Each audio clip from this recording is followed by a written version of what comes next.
11 seasons and 5 Pro Bowl appearances with the New England Patriots, two-time Super Bowl champion Vince Wilfork will join the Houston Texans alongside J.J. Watt and former #1 pick Jadeveon Clowney. He was a leader on and off the field, and Bill Belichick had this to say about Wilfork. Few players reached or will ever reach the special level of Vince Wilfork. He's a great champion and one of the classiest people I have ever been around. Just a kind, genuine, and giving person who was all about our team, football, winning, and bringing joy to others. There may have never been anyone at his position with as much strength, toughness, intelligence, instinctiveness, and athleticism. He is the best defensive lineman I have ever coached, an all-time great Patriot whose place on our team will be missed, but whose remarkable career as a Patriot will be remembered forever. Gosh, did he not? Strong words. From Bill Belichick, yeah, right? Wow. A man of few words who had plenty to say about Vince Wilfork. Let's talk about the Patriots, though. They haven't made any big moves this season, and a lot of people have left. So we want to know, are they in trouble, in your opinion? And if you had to quantify, scale of 1 to 10. Well, I don't know if there's a concern, but they're never in too much trouble because they have number 12. Okay. And he kind of bails you out, you know. And I think defensively, when you look at him right now, Vince obviously helped him, but he was a part-time player, and that's what he's going to be down in Houston. He's not the guy he once was. I mean, he's an older player now, but he brings a lot of leadership, a lot of qualities into that locker room. He's going to be a first-down guy. He's going to play on short yardage, but he's about 400 snaps, 350 snaps for the season. Now, you look at their back end of their defense, New England, they lose Browner and they lose Revis. Right. That's big because this team became a man-to-man team, similar to when Ty Law and Bruce Skin, those great defenses were put together. They had the ability to play a lot of man-to-man. That helped them to get off the field on third down, to allow Tom Brady to possess the ball. They give up a lot of points. So they did a lot of great things with the corners they had. Now they lost them. They hadn't acquired anybody thus far. And you know, when this is a team that generally, when you watch them historically, the last 5 or 6 years, they haven't drafted well when it comes to corners or wide receivers. For some reason, outside the number of players for the New England Patriots, when you watch them, when you watch the last 5 or 6 years, look at the players they drafted.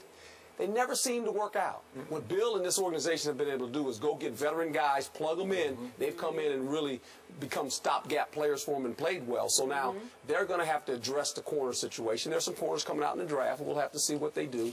But they got to get this thing fixed again. Okay, but their defense, when you take away those two, especially the best corner and a big physical corner, big one.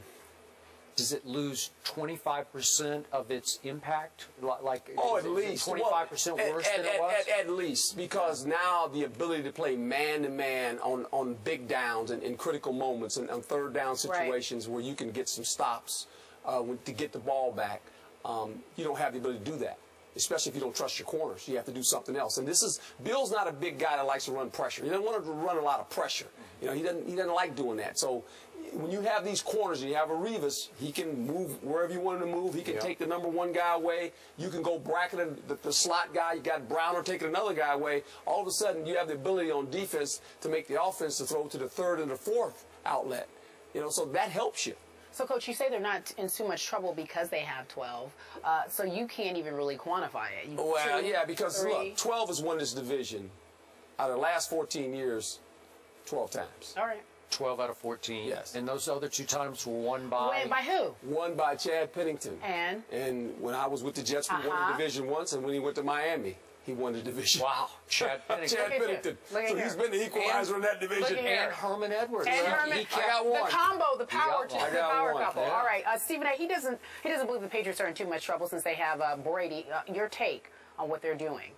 Well, it depends on what your definition of trouble is. If we're measuring, are the Patriots in trouble of not making the playoffs? Of course, they're not in any trouble. They've got Tom Brady, and they play in the AFC East.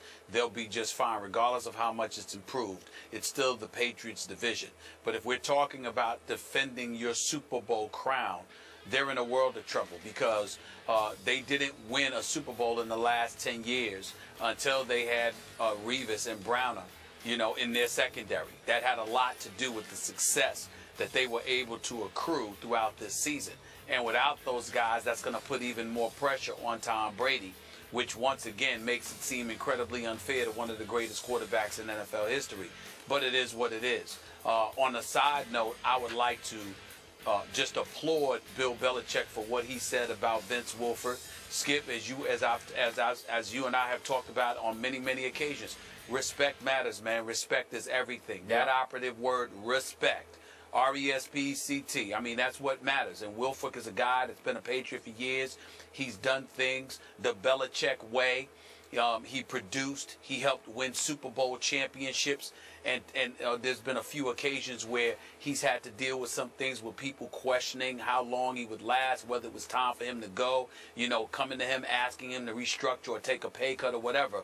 So for Belichick to say the words that he said, knowing that coming from Belichick, those are words that are earned. They're not given to you.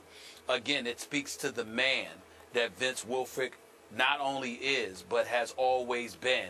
And I can assure you that it meant the world to Vince Wilfork to hear those words from Bill Belichick. They are words that will stay with him for the rest of his life. For it to come from Bill Belichick, I can promise you he will never forget them as long as he lives. And I'm sure Coach Herm Edwards would coincide with me on that. You make a great point, Stephen A.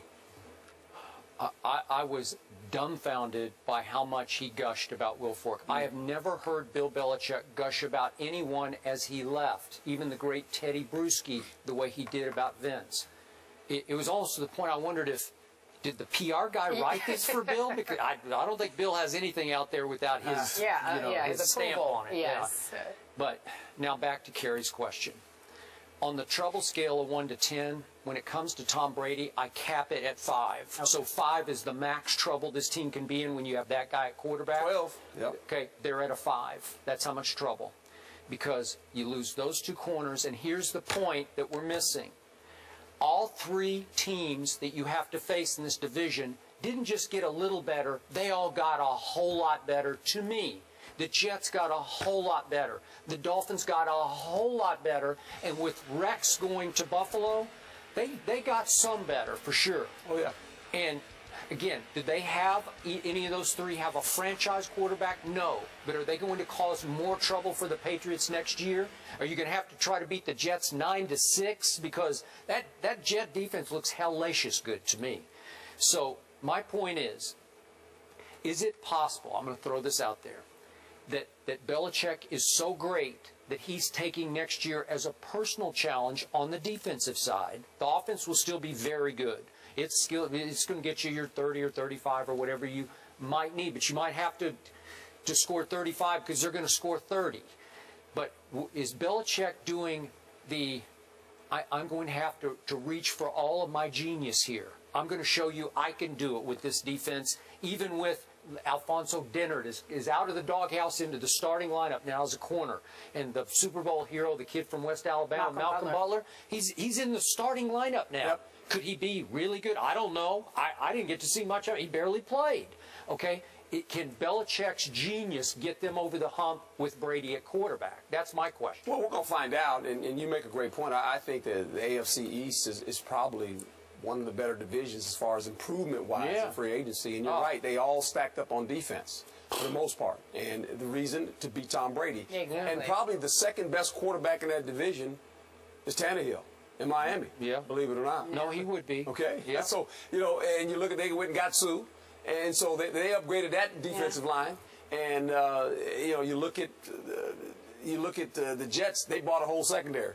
And they're going to be fabulous in the back end. They've already got a front end. Todd Bowles comes in there. He's going to be blitz happy. Yep. And Buffalo, obviously, they had a great defense already. Right. And now they got a mastermind defense in Rex, and they got a runner. And they got a quarterback, Castle, that can, won't turn the ball over. No. I mean, won't win a lot of games, maybe, but won't turn it over. So it's going to be a fun division to watch. But maybe New England still has number 12. That's all that matters at the end of the day. And he's right. Going forward, though, that's the problem when you get into playoffs. There's going to be better teams with good quarterbacks.